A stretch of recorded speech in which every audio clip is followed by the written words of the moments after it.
ہر ماحول میں ایک یزید ہوتا ہے، ہر ماحول میں یزید ہوتا ہے، اس سے ٹکر لینا حسینیت ہے، اس سے ٹکر لینا حسینیت ہے۔ حسینیت صرف کربلا تک محدود نہیں ہے۔ نواسہ رسول نے کہا کہ اگر کوئی عامر، کوئی جابر، کوئی ظالم، کوئی غاصب آپ کے ماحول پر مسلط ہے، آپ کے علاقے کے غرباء کے خون چوس رہا ہے، تو آج بھی صرف علماء کا کام نہیں ہے، یہ سرور خان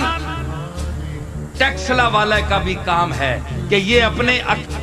علاقے کے جو ظلم کرنے والے لوگ ہیں، جابر ہیں، ظالم ہیں، ان کی گردن پر چڑھ کر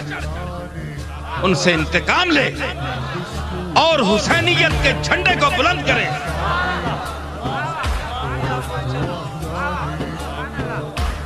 آج بھی وڈیروں کا نظام جس میں آمریت ہے، جباریت ہے، قہاریت ہے، یہ